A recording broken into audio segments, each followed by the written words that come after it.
தான் வந்திருப்பீங்க. இந்த பேஜில் பாருங்கள், உங்களுக்கு இந்த மாதிரி டீட்டெயில்ஸ் கொடுத்துருப்பாங்க. இதில் பார்த்தீங்கனாலே நோட்டிஃபிகேஷனை எப்படி ரீட் பண்ணணும் அப்படிங்கிறதுக்கு அஃபிஷியல் நோட்டிஃபிகேஷன் லிங்க் கொடுத்துருக்காங்க. இதை கிளிக் பண்ணி நீங்கள் நோட்டிஃபிகேஷனை டவுன்லோட் பண்ணிக்கலாம். அதே மாதிரி ஸ்டார்ட் டேட் எண்ட் டேட் ரெண்டுமே கூட கொடுத்துருக்காங்க. அதே மாதிரி ரிஜிஸ்ட்ரேஷனுக்கு இந்த இடத்துல அப்ளை நவுன்னு கொடுத்துருப்பாங்க. லாகினுக்கு சைன்இன் அப்படின்னு கொடுத்துருக்காங்க. இப்போ நம்ம ரெஜிஸ்ட்ரேஷன் தான் பண்ண போகிறோம் அப்படிங்கிறதுனால இந்த அப்ளை நவ் ஆப்ஷனை மட்டும் ஜஸ்ட்டு கிளிக் பண்ணிக்கோங்க. இதை கிளிக் பண்ணதுக்கப்புறம் ரெஜிஸ்ட்ரேஷன் பேஜில் நீங்கள் வந்திருப்பீங்க.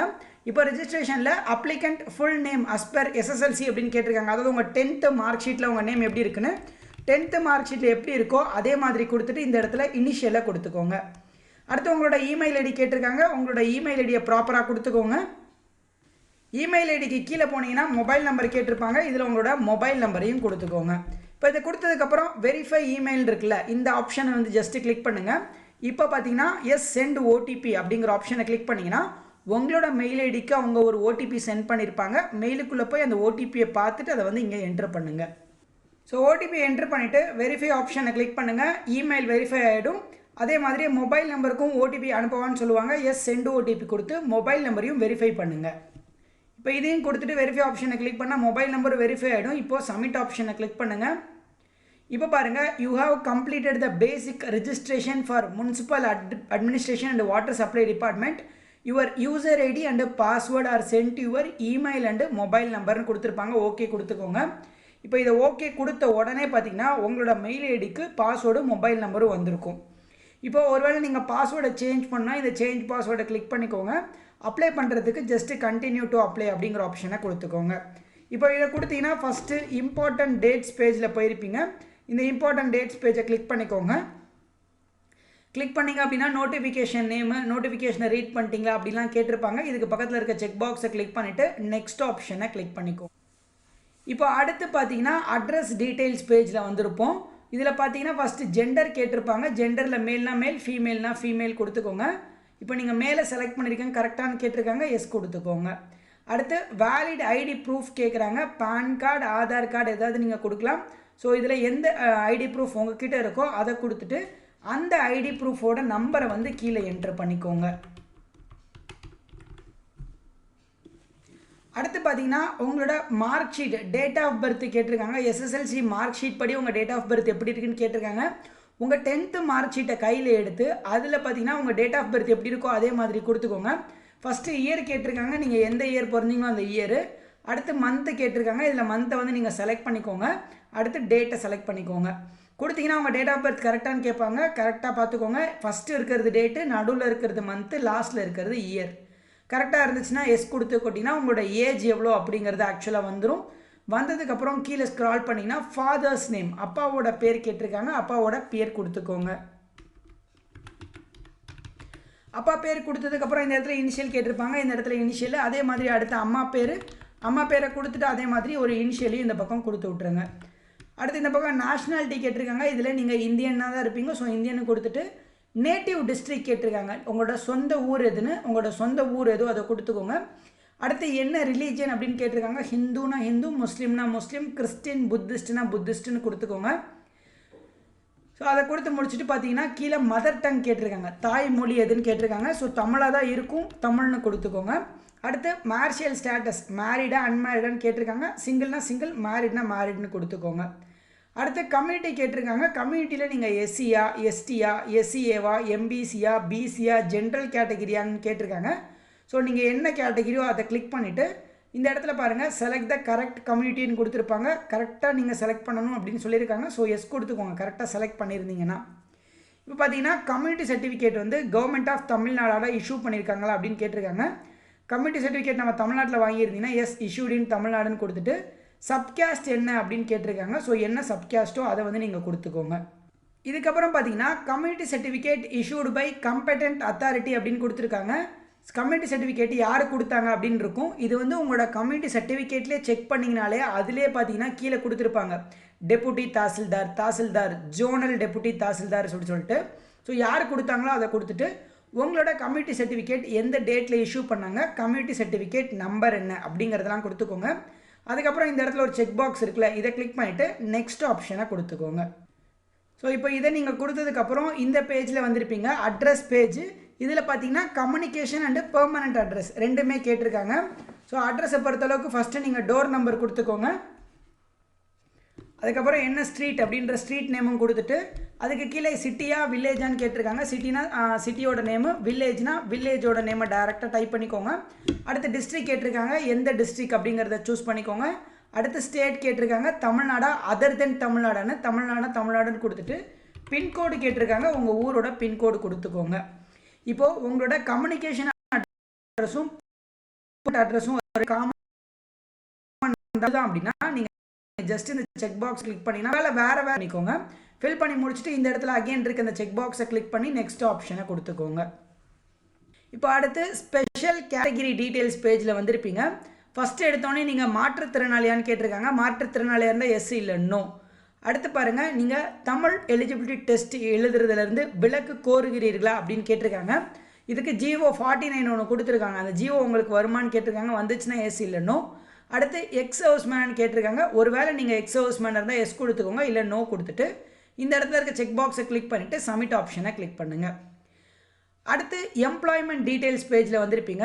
Are you working in government organisation, அதாவது நீங்கள் அரசு துறைகளில் வேலை செய்கிறீங்கன்னு கேட்டிருக்காங்க. வேலை செஞ்சால் எஸ் இல்லை நோ கொடுத்துக்கோங்க.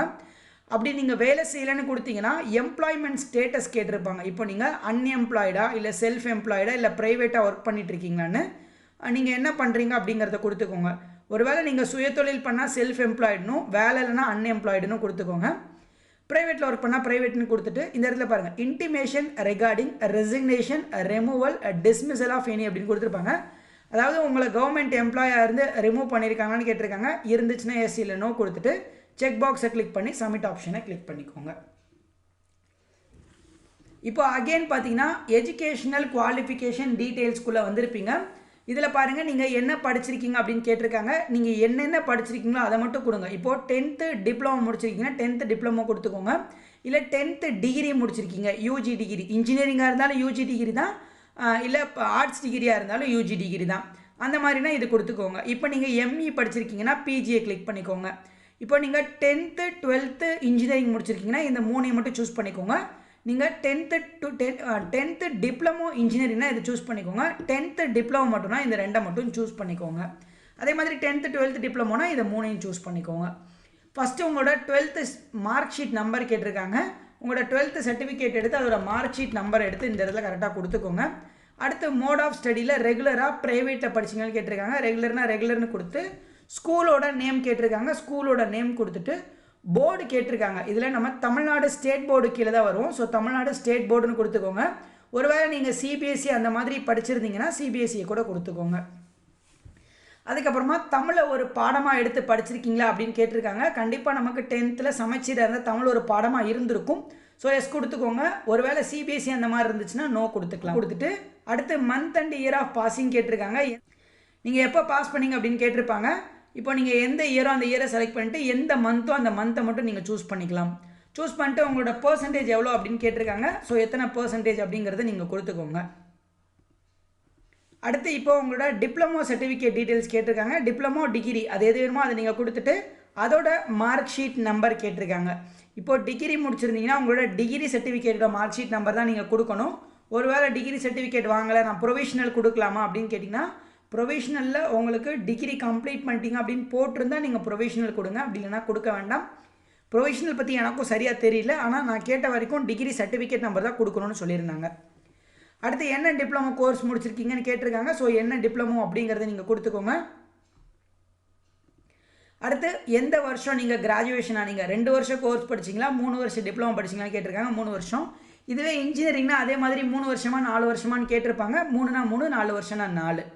அடுத்து உங்களோட காலேஜோட நேம் கேட்டிருக்காங்க. ஸோ எந்த காலேஜோ அந்த காலேஜோட நேமை வந்து நீங்கள் கரெக்டாக கொடுத்துக்கோங்க. அடுத்து எந்த போர்டு அப்படின்னு கேட்டிருக்காங்க. டோட்டா அதர் போர்டானு, டோட்னு கொடுத்துக்கோங்க. இதுவே நீங்கள் இன்ஜினியரிங் படிக்கிறீங்க அப்படின்னா அண்ணா யூனிவர்சிட்டி இல்லைனா இல்லைன்னு கொடுத்துக்கோங்க. அடுத்து மோட் ஆஃப் ஸ்டடி ரெகுலராக ப்ரைவேட்டான்னு கேட்டிருக்காங்க. அதையும் கொடுத்துட்டு எந்த வருஷம் பாஸ் பண்ணிங்க அப்படின்னு கேட்டிருக்காங்க. Month and year of passing. Again வந்து நீங்கள் அப்படியே இயரை வந்து சூஸ் பண்ணி எந்த இயர் நீங்கள் பாஸ் பண்ணிங்க அப்படிங்கிறதையும் கொடுத்துக்கோங்க. அடுத்த பீரியட் ஆஃப் ஸ்டடி கேட்டிருக்காங்க. எப்போ இருந்து எப்போ வரைக்கும் படிச்சிங்க அப்படின்னு சொல்லிட்டு ஸோ எப்போருந்து எப்போ வரைக்கும் அந்த காலேஜ் போனீங்களோ அப்போருந்து அப்போ அந்த லாஸ்ட் எப்போ முடிச்சிங்களோ அந்த டீட்டெயில்ஸ் வரைக்கும் கரெக்டாக கொடுத்துக்கோங்க. இதெல்லாம் உங்களுக்கே தெரிஞ்சிருக்கணும். அப்படி தெரியலாட்டி கூட உங்களோட செமஸ்டர் மார்க் ஷீட்டு எப்போ ஜாயின் பண்ணிங்க அப்படிங்கிற டீட்டெயில்ஸை வச்சு கரெக்டாக அப்ராக்சிமேட்டாக கொடுத்துக்கோங்க. அடுத்து உங்கள் டிப்ளமோலையோ டிகிரிலையோ நீங்கள் எத்தனை பர்சன்டேஜ் அப்படின்னு கேட்டிருக்காங்க, எத்தனை பர்சன்டேஜ் அப்படிங்கிறதையும் கொடுத்துக்கோங்க. அடுத்து அதே மாதிரி மேலே பார்த்தீங்கன்னா இதெல்லாம் முடிச்சுட்டு இந்த இடத்துல இருக்க செக் பாக்ஸை கிளிக் பண்ணிவிட்டு நெக்ஸ்ட் ஆப்ஷனை கிளிக் பண்ணுங்கள். ஸோ இப்போ இந்த டீட்டெயில்ஸ் எல்லாம் கொடுத்துட்டு நெக்ஸ்ட் ஆப்ஷனை கிளிக் பண்ணிங்க அப்படின்னா do you want to claim reservation against person studied in prescribed qualification in Tamil மீடியம்னு கேட்டிருக்காங்க. ஸோ இதுக்கு நீங்கள் எஸ் கொடுத்தீங்க அப்படின்னா நீங்கள் எப்போ இருந்து எப்போ வரைக்கும் தமிழ் மீடியம் படிச்சிருக்கணும் அப்படின்னா கிளாஸ் 1லேருந்து கிளாஸ் 10 வரைக்கும், அதாவது 1ஆம் வகுப்புலேருந்து 10ஆம் வகுப்பு வரைக்கும் தமிழ் மீடியத்தில் படிச்சிருந்தாலே போதுங்க. அது அளவுக்கு சர்டிஃபிகேட் வாங்கினாலே போதும்னு சொல்கிறாங்க. ஒருவேளை நான் 12th வரைக்கும் வச்சுருக்கேன் வாங்கிக்கலாமா அப்படின்னா நீங்கள் 12th வரைக்கும் இருக்கிற டீட்டெயில்ஸை கூட அப்லோட் பண்ணிக்கலாம் அப்படின்னு சொல்லியிருக்காங்க. இப்போ நீங்கள் ஹச்எஸ்சி மார்க் பண்ணியிருந்தீங்க அப்படின்னா 12th வரைக்கும் நீங்கள் தமிழ் மீடியத்தில் படிச்சிருக்கீங்களா அப்படிங்கிற மாதிரி கேட்டிருப்பாங்க. டிப்ளமோவில் தமிழ் மீடியம் படிச்சிருக்கீங்களா அப்படிங்கிறதையும் கேட்டிருப்பாங்க. இப்போ நீங்கள் எது வரைக்கும் தமிழ் மீடியம் படிச்சிருக்கீங்களோ அது வரைக்கும் மட்டும் கொடுத்தா போதும்னு சொல்லியிருக்காங்க. நான் அப்ளை பண்ணுறது டிப்ளமோ அப்படிங்கிறதுனால எனக்கு டிப்ளமோ வரைக்கும் தமிழ் மீடியத்தில் படிச்சிருக்கணும். இதுவே நீங்கள் டிகிரிக்கு அப்ளை பண்ணுறீங்கன்னா டிகிரி வரைக்கும் தமிழ் மீடியத்தில் படிச்சிருக்கணும். அப்படி படிக்கலை அப்படின்னா நோ ஆப்ஷன் ஜஸ்ட்டு கிளிக் பண்ணிவிட்டு சப்மிட் ஆப்ஷனை கொடுத்துக்கோங்க. இப்போது இதுக்கப்புறம் பார்த்தீங்க அப்படின்னா நெக்ஸ்ட் பேஜில் போயிட்டு இந்த இடத்துல பாருங்கள் எக்ஸாமினேஷன் சென்டர் எந்த டிஸ்ட்ரிக்டில் வேணும் அப்படின்னு கேட்டிருப்பாங்க. எந்த டிஸ்ட்ரிக்டில் உங்களுக்கு எக்ஸாமினேஷன் சென்டர் வேணுமோ அந்த டிஸ்ட்ரிக்டை வந்து ஜஸ்ட்டு சூஸ் பண்ணிக்கோங்க. அடுத்து எந்த இடத்துல போஸ்ட் வந்து என்னென்ன போஸ்ட் உங்களுக்கு வேணும் அப்படின்னு கேட்டிருக்காங்க. உங்களுக்கு என்னென்ன போஸ்ட் வேணுமோ அந்தந்த போஸ்ட்டை மட்டும் செலக்ட் பண்ணிக்கோங்க. மினிமம் ஒரு போஸ்ட்டாவது நீங்கள் செலக்ட் பண்ணணும். எல்லா போஸ்ட்டும் வேணும்னா நீங்கள் எல்லா போஸ்ட்டையும் கூட ஜஸ்ட்டு செலக்ட் பண்ணிக்கலாம். எல்லாத்தையும் செலக்ட் பண்ணிவிட்டு அதுக்கப்புறம் கீழே பார்த்தீங்கன்னா எக்ஸாமினேஷனுக்கான சப்ஜெக்ட்ஸ் கொடுத்துருப்பாங்க. அது எல்லாத்தையும் பார்த்துட்டு இந்த இடத்துல வெதர் ஏதாவது கிரிமினல் கேஸ் உங்கள் மேலே பெண்டிங்கில் இருக்கான்னு கேட்டிருக்காங்க. இருந்துச்சுன்னா எஸ் இல்லை நோ கொடுங்க. அதே மாதிரி ஏதாவது ஒரு எக்ஸாமினேஷன் வைக்கக்கூடிய ஆர்கனைசேஷனில் கவர்மெண்ட் எக்ஸாம் எழுதுகிற ஆர்கனைசேஷனில் உங்களை டிஸ்குவாலிஃபை பண்ணியிருக்காங்களான்னு கேட்டிருக்காங்க. இதுக்கு நோ கொடுத்துக்கோங்க. அடுத்து விஷன் ஸ்டாண்டர்ட்ஸ், அதாவது ஸ்டாண்டர்ட் 3 அல்லது அதற்கும் மேற்பட்ட ஐ விஷன் உங்களுக்கு இருக்கான்னு கேட்டிருக்காங்க. உங்களுக்கு கண் பார்வை திறன் நல்லா இருக்குன்னா எஸ் கொடுத்துட்டு அதே மாதிரி கலர் பிளைண்ட்னஸ், அதாவது மாலை கண் நோய், அதே மாதிரி கலர் பிளைண்ட்னஸ்லாம் இருக்கான்னு கேட்டிருக்காங்க. இருந்துச்சுன்னா எஸ் இல்லை நோ கொடுத்துட்டு இந்த இடத்துல இருக்க செக் பாக்ஸை கிளிக் பண்ணி நெக்ஸ்ட் ஆப்ஷனை கொடுத்துக்கோங்க. இது எல்லாத்தையும் கொடுத்துட்டீங்க அப்படின்னா நீங்கள் டாக்குமெண்ட்ஸ் அப்லோட் பண்ணுற பேஜில் வந்திருப்பீங்க. இதில் ஃபஸ்ட்டு உங்களோட ஃபோட்டோ அப்லோட் பண்ண சொல்லியிருப்பாங்க. ஃபோட்டோ வந்து மேக்ஸிமமே 30 KB தான் இருக்கணும். கீழே டிஸ்கிரிப்ஷனில் இதுக்குன்னே நம்ம ஒரு வீடியோ எக்ஸ்க்ளூசிவாக போட்டிருக்கோம். அந்த வீடியோ போய் பார்த்துட்டு அதில் எப்படி கன்வெர்ட் பண்ணுறதுன்றதை செக் பண்ணி அதில் கொடுத்துருக்க ப்ரொசீஜரை ஃபாலோ பண்ணி கன்வெர்ட் பண்ணிவிட்டு அதுக்கப்புறம் வந்து அப்லோட் பண்ணிக்கோங்க. அப்லோட் பண்ணுறதுக்கு இந்த சூஸ் டாக்குமெண்ட்டை ஜஸ்ட்டு கிளிக் பண்ணுங்கள். கிளிக் பண்ணி செலக்ட் பண்ணிக்கோங்க ஃபோட்டோவை. ஸோ ஃபோட்டோ கொடுத்தீங்கன்னா ஃபோட்டோ இந்த பக்கம் வந்திருக்கும். கரெக்டாக இருந்தால் கிளிக் ஹியர் டு அப்லோடு கொடுத்துக்கோங்க.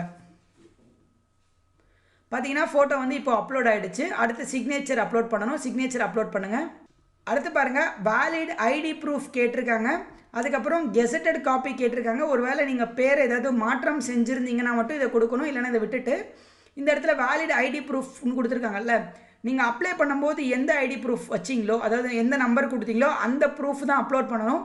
ஒருவேளை நீங்கள் அப்ளை பண்ணுற இடத்துல ஆதாரை கொடுத்துட்டு இந்த இடத்துல ஓட்டர் ஐடி அப்லோட் பண்ணலாமா அப்படின்னு கேட்டிங்கன்னா அது தப்பு. அது அப்படியே பண்ணக்கூடாதுங்க. நீங்கள் ஆதார் கொடுத்துருந்தா ஆதாரோட ஃபோட்டோ தான் அப்லோட் பண்ணணும். டிரைவிங் லைசன்ஸ் கொடுத்துருந்தா டிரைவிங் லைசன்ஸு, பேன் கார்டு கொடுத்துருந்தா பேன் கார்டோட காப்பி தான் அட்டாச் பண்ணணும். பிடிஎஃப்ல தான் அட்டாச் பண்ணணும் அப்படின்னு சொல்லியிருக்காங்க. 250 KB அட்டாச் பண்ணி. ஸோ அடுத்து அதே மாதிரியே community certificate, 10th mark sheet, diploma mark ஷீட்லாம் கொடுத்துருக்காங்க. இந்த அதர் டாக்குமெண்ட்ஸில் பார்த்தீங்கன்னா உங்ககிட்ட பிஎஸ்டிஎம் அந்த மாதிரி ஏதாச்சும் இருந்துச்சுன்னா அந்த டாக்குமெண்ட்ஸ் எல்லாம் அப்லோட் பண்ணிக்கோங்க. ஸோ டாக்குமெண்ட்லாம் அப்லோட் பண்ணிட்டீங்கன்னா டாக்குமெண்ட் எல்லாம் கரெக்டாக இருக்கான்னு பார்த்துட்டு இந்த செக் பாக்ஸை கிளிக் பண்ணி நெக்ஸ்ட் ஆப்ஷனை கொடுத்துக்கோங்க. ஸோ இப்போ பார்த்தீங்கன்னா உங்களோட அப்ளிகேஷன் ஃபார்ம் ஜென்ரேட் ஆகிருக்கும். இந்த அப்ளிகேஷன் ஃபார்மில் எல்லாமே கரெக்டாக இருக்கா அப்படிங்கிறதையும் ஒரு தடவை செக் பண்ணி பாருங்கள். ஸோ எல்லாமே கரெக்டாக இருக்கா அப்படிங்கிறதையும் நல்லா ஃபுல்லாக செக் பண்ணி பார்த்துக்கோங்க. ஏதாவது தப்பு இருந்துச்சுன்னா இதுக்கப்புறம் மாற்ற முடியாது. ஸோ எல்லாத்தையும் பார்த்துட்டு ஒவ்வொரு டிக்ளரேஷன் ஆப்ஷனையாக ஃபுல்லாத்தையும் கிளிக் பண்ணிக்கோங்க. ஸோ எல்லாத்தையும் கொடுத்துட்டு ஐ கன்ஃபார்ம் த அபவ் கொடுத்துக்கோங்க. கொடுத்துட்டு இந்த இடத்துல I agree to finally submit my online அப்ளிகேஷனையும் கிளிக் பண்ணிக்கோங்க.